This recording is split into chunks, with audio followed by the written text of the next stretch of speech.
नमस्कार साथियों, मैं राहुल भट्ट अपने YouTube channel creative study with Rahul Bhatt पे आपका स्वागत करता हूं। जैसा कि आप जानते हैं कि मैं परसेंटेज पर ऑलरेडी 3 वीडियोज अपलोड कर चुका हूं, पार्ट 1, पार्ट 2, पार्ट 3। आज हम लोग पार्ट 4 का स्टडी करेंगे, जिसमें हम लोग अच्छे लेवल के क्वेश्चन का स्टडी करेंगे। ठीक है, पार्ट 1, पार्ट 2, पार्ट 3 में भी हमने जो है कई सारे क्वेश्चन का स्टडी कर चुके हैं। अगर आपने वो वीडियोस नहीं देखे तो जरूर उसको देखें, उसके बाद इसको देखें तो कॉन्सेप्ट और बेहतर से क्लियर होगा। तो चलिए हम परसेंटेज के इंपोर्टेंट क्वेश्चन की श्रृंखला में कुछ और क्वेश्चन का स्टडी करते हैं, जिसमें हमारा पहला क्वेश्चन है, किसी परीक्षार्थी को परीक्षा उत्तीर्ण करने के लिए 40% अंक प्राप्त करने हैं, यानी यहाँ पासिंग मार्क्स कितने हैं, 40% है। वह 180 अंक प्राप्त करता है। कितने अंक प्राप्त करता है? 180 अंक प्राप्त करता है और बराबर अंकों से अनुत्तीर्ण हो जाता है। यानी 180 अंक प्राप्त करता है और बराबर अंकों से अनुत्तीर्ण होता है। बराबर अंक का मतलब उतने ही नंबर से फेल हो जाता है। यानी 180 नंबर प्राप्त करता है और 180 नंबर से ही फेल हो जाता है। बात को पूरी समझिएगा। परीक्षा में पूर्णांक क्या है, यानी 40% उसका मिनिमम इतना पाएगा तब वो पास होगा। तो पूर्णांक कितना होगा वो तो 100% हमको निकालना पड़ेगा। यहां से तो क्लियर हुआ। यानी मिनिमम मार्क्स पास होने के लिए जो मिनिमम मार्क्स है वो कितना है, 40% है। ठीक है, उसने नंबर पाया कितना है, अब इसके सॉल्यूशन को देखते हैं, ध्यान से समझिएगा।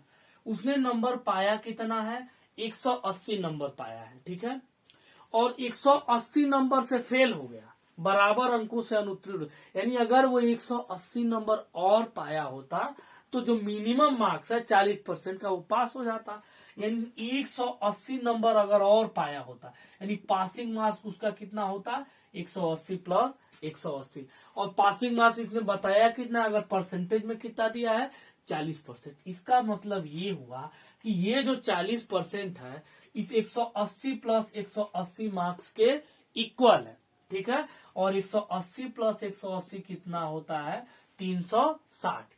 यानी 40% मार्क्स किसके बराबर है, 360। और अगर वो इतना पाया होता तो पास हो गया होता। तो 40% जब मिनिमम मार्क्स है पास होने के लिए, तो जो 100% आएगा वो क्या होगा, पूर्णांक होगा। तो जब 40% 360 है तो 1% कितना होगा, 1% आप यूनिटरी मेथड तो पढ़ते ही हैं। जब A1 की वैल्यू निकालते हैं तो हमेशा डिवाइड करते, 360/40, 0 से 0 कैंसिल, 4 एकम 4, 4 9 36, यानी 9 आए।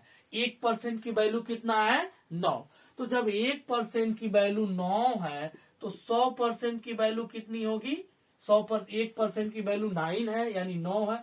तो 100% की वैल्यू कितनी होगी, 9 गुणे 100 बराबर 900। तो पूर्णांक कितना हो गया, 900। तो कहीं ऑप्शन में है 900? जी बिल्कुल ऑप्शन में है। तो इसका करेक्ट आंसर क्या होगा, 900 होगा। ठीक है, तो इस तरह से हमने एक बड़े महत्वपूर्ण क्वेश्चन को कितने आसान ढंग से कर लिया। एक बार और चाहे तो देख सकते हैं कि 40% मिनिमम मार्क्स है, लेकिन उसने पाया 180 नंबर और 180 नंबर से ही फेल हो गया। मतलब अगर 180 नंबर और पाया होता तो पास होता, 360 पाया हो। तो यहाँ अगर अंक में देखा जाए तो 360 मिनिमम मार्क्स है और परसेंटेज में देखा तो चाहे तो 40% है। इसका मतलब 40% 360 के इक्विवेलेंट है। तो जब 40% 360 है तो यहाँ से 1% निकाल लिए, 1% 9 के बराबर है, तो 100% 900 के बराबर। तो हमारा करेक्ट आंसर क्या हो जाएगा, 900। तो इस तरह से हमने एक महत्वपूर्ण क्वेश्चन को बड़े आसानी के साथ कर लिया। चलिए अब अगले क्वेश्चन पे चलते हैं। हाँ, एक और चीज अगर आपको लगता है कि हमारे टीचिंग में कुछ इम्प्रूवमेंट करना चाहिए तो बिल्कुल आप कमेंट बॉक्स में अपना सजेशन दे सकते हैं। पिछले वीडियो में मैं शायद थोड़ा सा फास्ट चल रहा था, क्योंकि मैं इसलिए फास्ट चल रहा था कि क्वेश्चन लिखने में टाइम लगता है और वीडियो लंबा हो जाता है। लेकिन ये है कि तो किसी ने सजेस्ट किया कि थोड़ा सा सब स्लो चलिए, तो मैं स्लो हूँ, लेकिन वीडियो लंबा हो लेकिन कंटेंट अच्छा होना चाहिए, ज्यादा महत्वपूर्ण। चलिए अब ध्यान से देखिए। 2 उम्मीदवारों के एक चुनाव में, यानी एक चुनाव हुआ जिसमें 2 उम्मीदवार हैं। ठीक है, डाले गए कुल वोट का 30%, ध्यान से सुनिएगा। 2 उम्मीदवारों के एक चुनाव में डाले गए वोट का 30% पाने वाला उम्मीदवार 16,000 वोटों से पीछे रह गया। यानी कि ये हार गया है। 30% पाया है और 16,000 वोटों से पीछे रह गया, मतलब 16,000 वोट से हार गया, जो जीता है उससे कुल कितने वोट डाले गए थे, पूछा गया कुल कितने वोट डाले गए थे। कितना आसान क्वेश्चन दिया है। सॉल्यूशन को ध्यान से देखिए कि जो हारने वाला है वो कितना पाया है, 30% पाया है, ठीक, 30% पाया है और जीतने वाले उम्मीदवार से 16,000 वोटों से पीछे रह गया। तो मान लीजिए जब हारने वाला 30% पाया है, इसका मतलब जीतने वाला कितना पाया होगा, 70% पाया होगा। यानी हारने वाला 30%, जीतने वाला 70%। इनके बीच का डिफरेंस कितना हो रहा है, 40%। इनके बीच का अंतर कितना हो रहा है, 40%। साथ में ये भी दिया हुआ कि ये जो हारने वाला है, जीतने वाले से 16,000 वोट का अंतर है। यानी इनके बीच अगर परसेंटेज में देखा जाए तो 40% का अंतर है और वोटों में कितना अंतर है, 16,000। इसका मतलब ये हुआ कि ये जो 40% है 16,000 के इक्वल है, ठीक है। तो जब 40% 16,000 के इक्वल है, ये तो इनके बीच का अंतर है, बस हम 100% निकाल दें तो आ जाएगा कुल डाले गए वोटों की संख्या। तो जब 40% 16,000 के इक्वल है तो 1% किसके इक्वल होगा, 16,000/40, 16,000/40, ठीक है। और आगे देख ही सकते हैं, 4 चौको 16, बाद में 2 जीरो बचा है, यानी 1 की वैल्यू कितनी है, 1% की वैल्यू कितनी आ रही है, 400। तो सिंपल सा बात है कि 100% निकालेंगे तो ये कुल वोटों की संख्या हो जाएगी। तो 100% की कितनी वैल्यू होगी, 100% की जो वैल्यू होगी यही कुल वोटों की संख्या होगी। 100% की वैल्यू कितनी आ रही है, 400 गुणे 100, यानी 2 जीरो और बढ़ जाएगा तो कितना आ जाएगा, 40,000। कितना आ जाएगा, 40,000। 40,000 कहीं ऑप्शन में है, बिल्कुल है। तो आपका करेक्ट आंसर क्या हो जाएगा, 40,000। इस तरह से हमने दो महत्वपूर्ण क्वेश्चन को, कैसे कॉन्सेप्ट को आपने देखा कैसे किया गया है, तो दो महत्वपूर्ण क्वेश्चन को बड़े आसानी से कर लिए। चलिए अब एक और महत्वपूर्ण क्वेश्चन की तरफ चलते हैं। ये दो क्वेश्चन तो हो गए। देखिए इस तरह के ये वोट वाले और मतदाता वाले क्वेश्चन मैंने ठीक ठाक लेकर आए हैं, दो क्वेश्चन और लाए हैं। इससे आपके पूरी कॉन्सेप्ट बहुत बेहतरीन ढंग से क्लियर होगा। तो चलिए नेक्स्ट क्वेश्चन पे चलते हैं। आपके दो क्वेश्चन तो हो गए। अब चलिए, दो उम्मीदवारों के एक चुनाव में, क्वेश्चन को ध्यान से देखिएगा, दो उम्मीदवारों के एक चुनाव में, दो उम्मीदवारों के एक चुनाव में, दो उम्मीदवारों के एक चुनाव में, ध्यान से क्वेश्चन को सुनिएगा, दो उम्मीदवारों के एक चुनाव में 530 वोट अवैध घोषित किए गए। कितने वोट अवैध घोषित किए गए, 530 वोट अवैध घोषित किए गए, यानी इतने वोट को अवैध घोषित कर दिया गया। क्वेश्चन को ध्यान से समझिएगा, अवैध घोषित किए गए, इतने वोट क्या किए गए, अवैध घोषित किए गए। ये दो उम्मीदवारों के चुनाव में 530 वोट अवैध घोषित किए गए। विजेता उम्मीदवार, ध्यान से सुनिएगा, विजेता उम्मीदवार वैध वोटों का 62% प्राप्त करता है। यानी अगला जो टॉपिक है, विजेता उम्मीदवार कितना प्राप्त करता है, विजेता उम्मीदवार वैध वोटों का, वैध वोटों का कितना प्राप्त करता है, 62% प्राप्त करता है, 62% मत प्राप्त करता है। वैध वोटों का, ध्यान से सुनिएगा, वैध वोटों का 62% मत प्राप्त करता है, 62% मत प्राप्त करता है और 648 वोटों से जीत जाता है। और कितने वोट से जीतता है, 648 वोटों से जीत जाता है, 648 वोटों से जीत जाता है। ध्यान से सुनिएगा, 648 वोटों से जीत जाता है। मतदान किए गए कुल वोटों की संख्या कितनी है, कुल वोट कितने हैं, सीध पूरा मतलब है कुल वोटों की संख्या क्या है, कुल वोटों की संख्या है, ये क्वेश्चन है। अब इसके ऑप्शन क्या है, चलिए ऑप्शन क्या दिया है, 2235 दिया है, पहला ऑप्शन है 2235। दूसरा ऑप्शन क्या है, दूसरा ऑप्शन है 2930। तीसरा ऑप्शन क्या है, तीसरा ऑप्शन है 2700। चौथा जो ऑप्शन है 3230 है। चौथा ऑप्शन क्या है, 3230 है। चलिए इसके सॉल्यूशन को देखते हैं, ध्यान से समझिएगा। दो उम्मीदवारों के एक चुनाव में 530 वोट अवैध थे, यानी जिसको अवैध घोषित कर दिया गया। विजेता उम्मीदवार वैध वोटों का 62% प्राप्त करता है। वैध वोटों का 62% प्राप्त करता है। यानी विजेता ने कितना प्राप्त किया? 62%। तो यहीं से क्लियर हो गया 100% में से 62% इसको मिल गया। तो बाकी का वोट कौन प्राप्त किया? जो हारा था वो बाकी का वोट प्राप्त किया। और बोल रहा है कि 648 वोटों से जीत गया। इसका मतलब इसने जो है इनसे 648 वोट ज्यादा पाया। यानी इन दोनों लोगों के वोटों की संख्या में, मतों की संख्या में कितने का अंतर है? 648 का अंतर है। ठीक है, ये तो वोटों की संख्या में अंतर 648 का है। पहले तो ये चेक किया जाए परसेंटेज में कितना अंतर। तो परसेंटेज में अंतर देखा जाए तो परसेंटेज में जो अंतर है 62% में से 38 को घटाया जाए, 12 में 60 जाएगा, 4 बचेगा और एक इसको दे देगा, यानी कि 5 में 3 जाएगा तो 2 बचेगा। यानी अगर परसेंटेज में ये अंतर देखा जाए तो 24% है और उसने 648 वोटों से जीता। मतलब इन दोनों के वैध मतों में अंतर कितना है? 648। यानी 24% किसके बराबर है? 648 के बराबर है। तो 1% किसके बराबर है? 1% किसके बराबर होगा? 648/24। ठीक है, 24 एक कम 24, 24 दूना 48, बच कितना रहा है? बचेगा 24 दूना 48, 48 दो 50, 14, यानी 16 बचेगा। ठीक है, 16 बचेगा। ठीक है, अब 16 बचेगा तो ये 168 हो जाएगा। और ये आपको पता होना चाहिए 24 सत्ते 168 होता है। ठीक है, तो यहाँ पर आया कितना? 27। कितना आया? 27। यानी 1% की वैल्यू कितनी हो गई? 27। तो 100% की वैल्यू कितनी हो जाएगी? 2700। 100 की मल्टीप्लाई होगा तो कितना वैल्यू हो जाएगा? 2700। लेकिन ये आपका करेक्ट आंसर नहीं है। इस पे आपको टिक नहीं करना है कि 2700 आ गया तुरंत ऑप्शन में दिखा।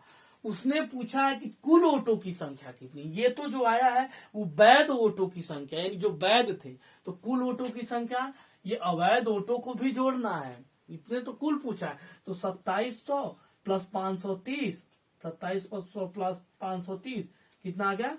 3230। तो आपका करेक्ट आंसर कितना हो जाएगा? 3230। तो इस तरह से आपने एक और महत्वपूर्ण क्वेश्चन कर लिया। चलिए एक और महत्वपूर्ण अगले क्वेश्चन की तरफ चलते हैं। 2 उम्मीदवारों के चुनाव में 10। चलिए अब अगला क्वेश्चन भी इसी से मिलता है। हम कहें ना वोट और चुनाव से रिलेटेड जो भी आएगा वो हम सब लोग करेंगे। ठीक है, चलिए अब अगले क्वेश्चन को करते हैं। 3 महत्वपूर्ण क्वेश्चन हमने कर लिया। अब चौथे क्वेश्चन की तरफ चलते हैं। चौथे क्वेश्चन की तरफ 2 अगला भी इसी से मिलता जुलता है। इसके लिए निश्चित इससे रिलेटेड मैं जो भी क्वेश्चन रहेगा उसको ज्यादा से ज्यादा करवा दूंगा। 2 उम्मीदवारों के एक चुनाव में 10, ये भी उसी से मिलता जुलता, थोड़ा सा अलग है। 10% वोट अवैध घोषित किए गए। कितने वोट घोषित किए गए? 10% वोट अवैध घोषित कर दिए गए। एक प्रत्याशी, अब देखिए अगला जो है एक प्रत्याशी है। एक प्रत्याशी, ध्यान से सुनिएगा, एक प्रत्याशी जिसे मान्य मतों का, एक प्रत्याशी जिसे मान्य मतों का 62% मिला। जिसे मान्य मतों का 62% मिला, उसको कितना मिला? इसमें भी 62% ही दिया है। मान्य मतों का 62% मिला और कितने वोटों से? 21,600 वोट। 21,600 मतों से 21,600 मतों से विजयी हुआ। कितने से विजयी हुआ? 21,600 मतों से विजयी हुआ। ठीक है, 21,600 मतों से विजयी हुआ। तो पूछ रहा है ग्रामीण चुनाव की मतों की कुल संख्या कितनी, यानी पूछ रहा है मतों की कुल संख्या कितनी। एकदम सेम क्वेश्चन है, मतों की कुल संख्या कितनी है। थोड़ा सा बस डिफरेंस है, मतों की कुल संख्या कितनी है। ध्यान से समझिए। पहला ऑप्शन दिया है 90,000। 90,000। दूसरा दिया है 1 लाख। कितना दिया है? 1 लाख। दूसरा ऑप्शन जो है वो 1 लाख है। तीसरा है 41,600। तीसरा ऑप्शन क्या है? 41,600। और चौथा ऑप्शन क्या है? डी। चौथा ऑप्शन क्या दिया है? 60,000। ये आपका क्वेश्चन है।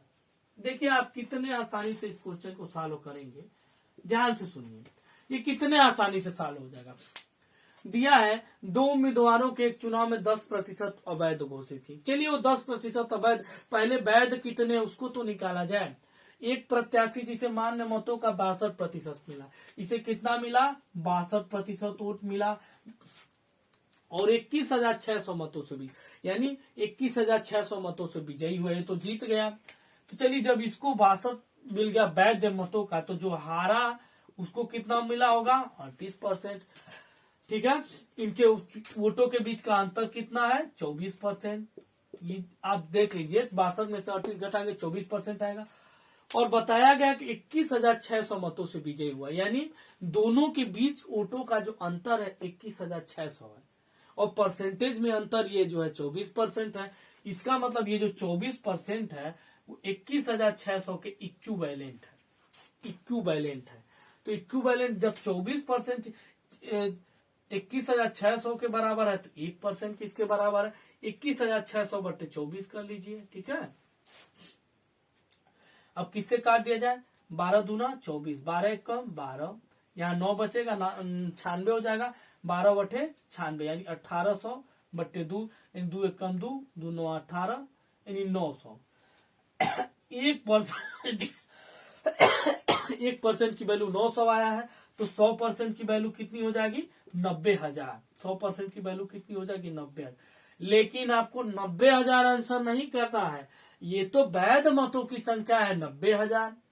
ठीक है, ये वैध मतों की संख्या है 90,000, यानी 100% ये जो निकला ये केवल है वैध मतों की संख्या। ठीक है, उसने बोला कि चुनाव में 10% जो अब ये तो 100% जो आया है वो वैध मतों की। अब कुल मतों की संख्या को सोचते हैं कि कुल मत 100% पर, उसमें से 10% अवैध घोषित किए गए।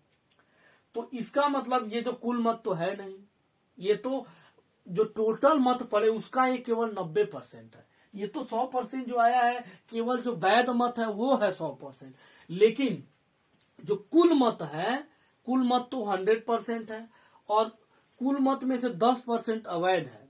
ये तो केवल जो वैध वाला जो कि 90% है।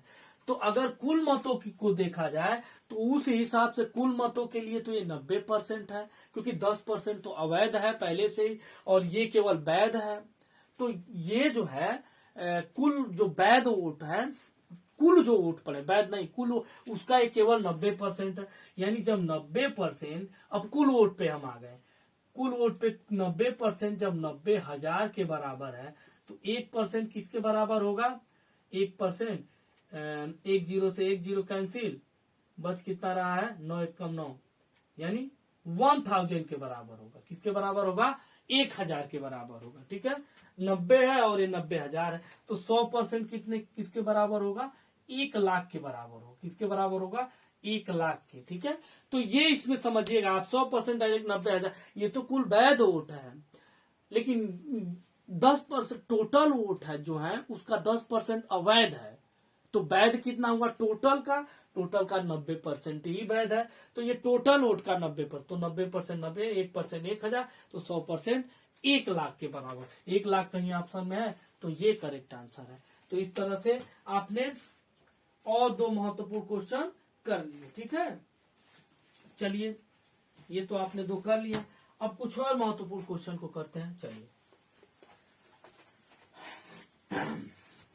चलिए कुछ और महत्वपूर्ण क्वेश्चन को करते हैं। तो ये इस तरह के जो भी आपके वोटिंग का भी कई बार परसेंटेज में बहुत क्वेश्चन पूछता है कि 2 उम्मीदवार ये 2 तो अब उससे रिलेटेड जो भी आपका कंफ्यूजन होगा वो तो रिमूव हो गया होगा। ठीक है, अब चलिए कुछ और महत्वपूर्ण क्वेश्चन पे चलते हैं। ऐसे भी क्वेश्चन पूछे जाते हैं। चलिए देखिए क्या है, चीनी की कीमत, ध्यान से समझिएगा, चीनी की कीमत 16.2/3%, चीनी की कीमत 16.2/3% बढ़ने पर 16.2/3% बढ़ने पर उपभोग में 20% की कमी आ गई।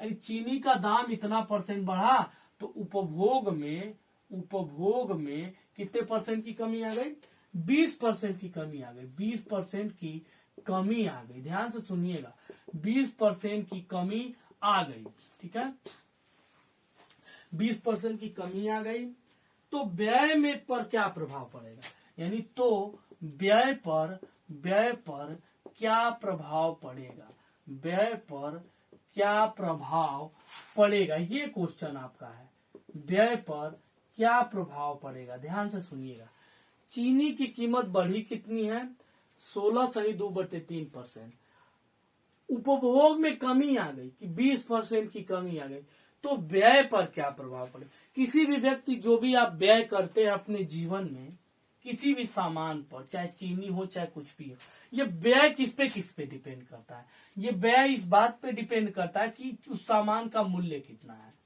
इस पर डिपेंड करता है। दूसरा चीज इस बात पे भी डिपेंड करता है कि उसका उपभोग आप कितना करते हैं, केवल मूल्य पे ही नहीं, अगर उपभोग ही नहीं करेंगे तो फिर वो उसका कितना भी मूल्य रहे, ठीक है।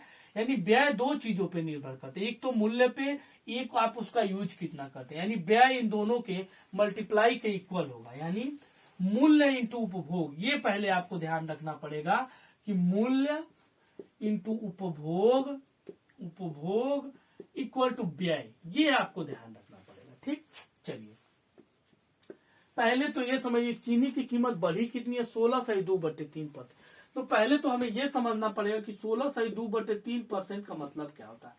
देखिए इसका तो मतलब होता है, चलिए सीधे सीधे हम आपको बता देते हैं, इसका तो आपको याद रखना पड़ेगा फ्रैक्शन में, परसेंटेज में ये फ्रैक्शन कितने के बराबर इक्वल होगा, लेकिन यहाँ हम आपको कैलकुलेट करके निकालेंगे, लेकिन इसके बाद आप हमेशा याद कर लीजिए 16×3 = 250/3%, और परसेंट का मतलब होता है 1/100, 50 से कम 50, 50 दूनी 100, 1/6। और आज के बाद अब आप हमेशा याद रखिएगा क्योंकि 16.2/3% किसके बराबर है, 1/6। अब 16.2/3% बढ़ गया है, ठीक है, इस बात का ये मतलब है 16.2/3% बढ़ गया है, मतलब पहले 6 था फिर बाद में 1 बढ़ गया, इसका ये मतलब है। यानी चीनी की कीमत अगर 16.2/3% बढ़ा है और फ्रैक्शन में इसकी वैल्यू आ रही है 1/6, इसका ये मतलब है कि पहले ये 6 था अब उसमें 1 बढ़ गया है, यानी पहले कंडीशन में इसका मूल्य कितना था, 6 था, फिर बाद में 16.2/3% बढ़ गया, यानी 1 बढ़ गया, तो बाद में कितना हो गया, 7 हो गया, ठीक। अब उपभोग में 20% की कमी आई है, 20% का तो मतलब होता है 1/5, हमेशा आज से याद रख लीजिए, लेकिन कैसे होता है ये भी जान लीजिए। 20 इंटू % का मतलब तो 1/100 होता है, 20 से कम भी 20/4, 1/5, ठीक है। तो कह रहा है कि उसके उपभोग में 20% की कमी आ गई है, इसका ये मतलब हुआ कि पहले इसका जो मूल्य था, पहले जो था उसका मूल्य नहीं, उपभोग 5 था, 5 का उपभोग हो रहा था, लेकिन मूल्य बढ़ने की वजह से 20% की कमी हो गई, यानी 5 में से 1 की कमी हो गई, यानी पहले उपभोग 5 था फिर बाद में 1 कम हो गया, पहले उपभोग कितना था, 5 था, फिर बाद में क्या हो गया, कम हो गया, ठीक है। इसको हम मिटा दे रहे हैं, अब तो ये समझ ही गए ये कहां से आया है, ठीक है। तो पहले तो मूल्य और 6 था, उपभोग 5 था, तो व्यय कितना था, 30 था।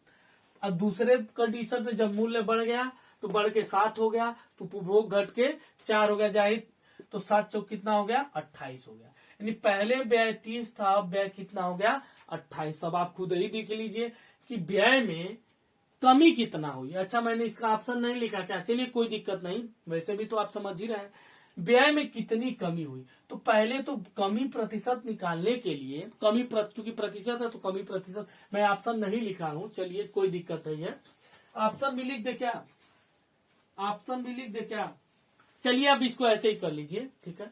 2 की कमी हुई, किसकी कमी हुई, 2 की कमी। मैं कल ही लास्ट तीसरे वाली वीडियो में बताया था कि जब वृद्धि प्रतिशत हो, कमी प्रतिशत हो, छूट प्रतिशत हो, त्रुटि प्रतिशत हो, तो सबका निकालने का यही तरीका है। अब जैसे मान लीजिए कमी प्रतिशत निकालना, कितने प्रतिशत कम हुआ, व्यय की कमी हुई है ना, तो कमी कितना हुआ, 2, कमी बट्टे पहले कितना यूज होता था, 30 का यूज होता था, कमी बट्टे ओरिजिनल वैल्यू इंटू 100, ठीक है, ओरिजिनल वैल्यू, तो 1 0 से 1 0 कैंसिल, 2 दहाम 20, 20/3 कितना आ रहा है, 20/3% आ रहा है। अगर इसको आप मिक्स फ्रैक्शन मिश्रित भिन्न में बदलेंगे तो कितना आएगा, 3×6 = 18। आप यहां से देख लीजिए, वैसे तो मैं डायरेक्ट भी लिख सकता हूं, लेकिन आप लोग समझ लीजिए 3×6 = 18। तो जो ये नीचे है उसको नीचे ही लिखते हैं, जो रिमाइंडर यहाँ बचता है उसको ऊपर लिखते हैं, और जो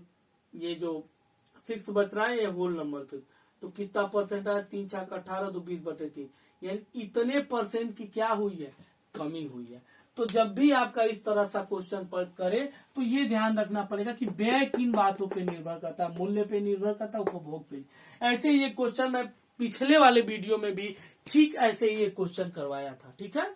तो इस पर अच्छे से प्रैक्टिस कर लीजिएगा। एक और क्वेश्चन करवा देते हैं ऐसे ही मिलते जुलते, तो थोड़ा सा और आपका कॉन्सेप्ट क्लियर हो जाएगा, ठीक है। चलिए, थोड़ा सा और कॉन्सेप्ट आपका क्लियर हो जाए। और अगर आपने पिछले वीडियोज को नहीं देखा, मैंने 3 वीडियो और बनाया, उसमें भी अच्छे अच्छे क्वेश्चन एकदम बेसिक कॉन्सेप्ट से लेकर अपर तक है, तो उसको बिल्कुल देखें अगर ये नहीं देखे हैं तो। और मैं प्रयास करूंगा कि इसके डिस्क्रिप्शन में उसका लिंक दे दूं। और अगर आपको लग रहा है कि आप कुछ सीख रहे हैं तो चैनल को लाइक करिए, सब्सक्राइब करिए, सब्सक्राइब करिए और शेयर करिए। ये बिल्कुल ये काम करिए, क्योंकि आपके लिए काफी मेहनत किया जा रहा है, ठीक है।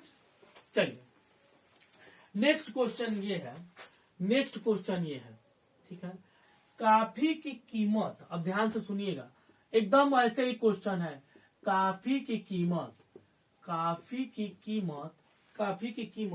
15% बढ़ाने पर, काफी की कीमत 15% बढ़ाने पर बिक्री 15% कम हो गई।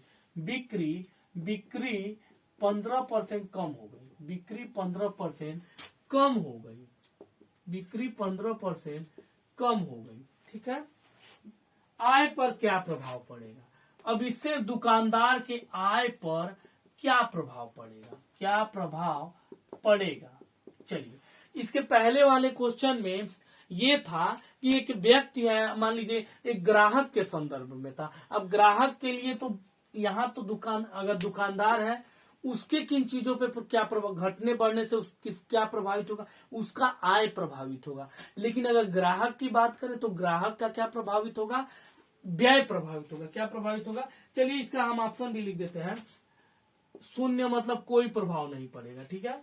दूसरा ऑप्शन ये है 2.25% की वृद्धि होगी, 2.25% की वृद्धि हो जाएगी उसकी आय पर।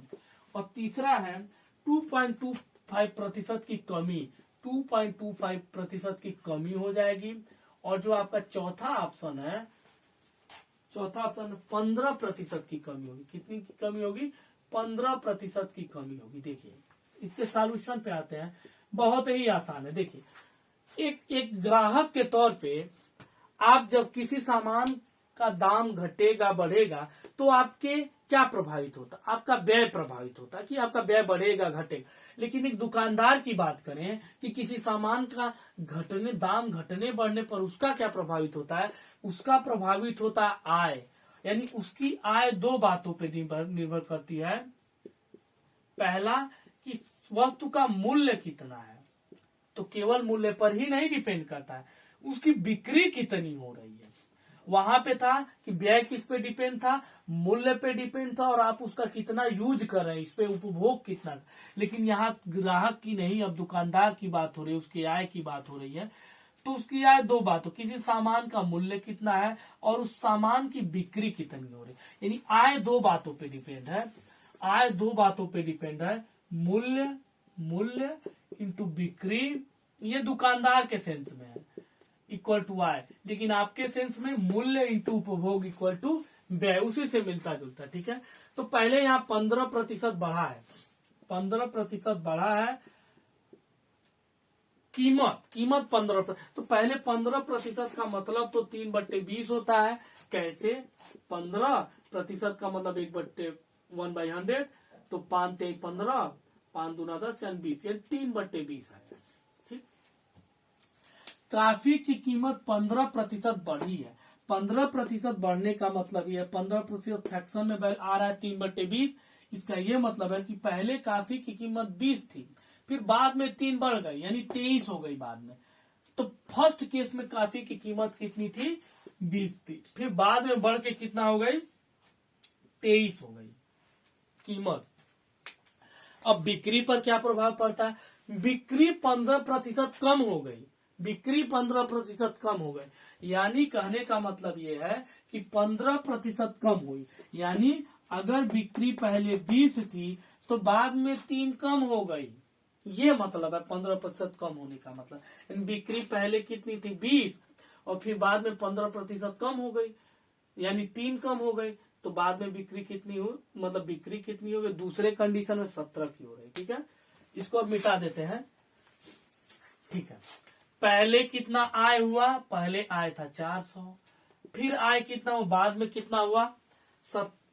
मूल्य इंटू बिक्री, 17 या 51, कैरी कितना आएगा? 5, 17 दूनी 34, 34 में 5 जोड़ेंगे 391। आप खुद ही देख लीजिए, पहले आय 400 था, फिर बाद में आय 391 हो गया। तो आय क्या हो रहा है? घट रहा है। आय क्या हो रहा है? घट रहा है। 400 में से 391 यानी 9 कमी हुई है। 9 क्या हुआ है?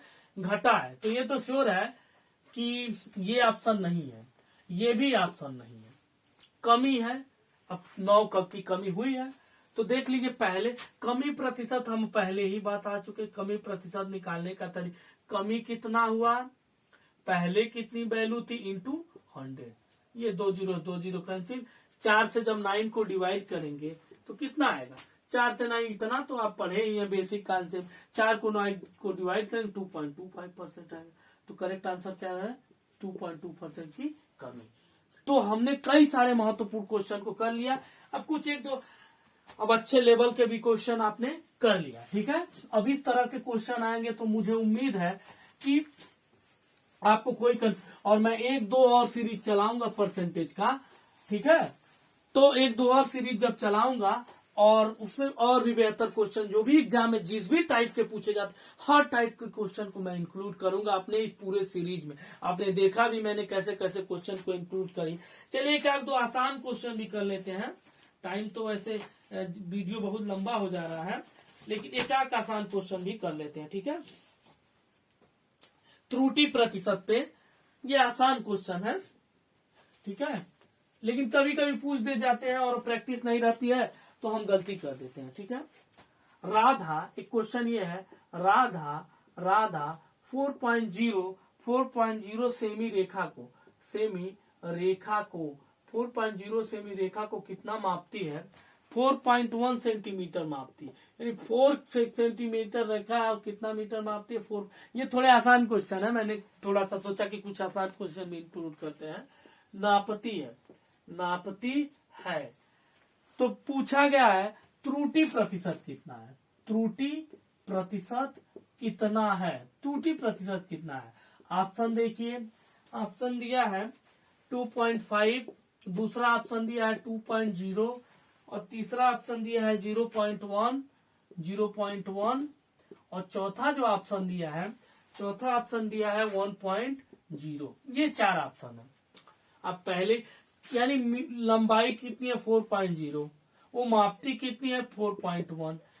त्रुटि कितने की कर रही है? त्रुटि कर रही है 4.1 माइनस 4.0, यानी किसकी त्रुटि कर रही है? 0.1 की त्रुटि हो रही है। तो त्रुटि प्रतिशत कैसे निकलेगा? त्रुटि अपान ओरिजिनल वैल्यू, यानी 0.1/4 इंटू 100 कितना हो जाएगा? 4 1 जा 4, 25 बार में इसको डिवाइड कर देगा। 25 का जब 0.1 करेंगे तो 2.4% आ गया। तो त्रुटि प्रतिशत 2.5% हो गया। इसी तरह आप चैनल से जुड़े रहिए, जो भी आपको सजेशन है वो आप बिल्कुल दे सकते हैं कि सर ऐसे कुछ इम्प्रूवमेंट के लिए, तो उसको बिल्कुल किया जाएगा। और अगर आपको लगता है कि कुछ आप इससे सीख रहे हैं तो चैनल को लाइक करिए, शेयर करिए और सब्सक्राइब करिए। ठीक है, थैंक यू।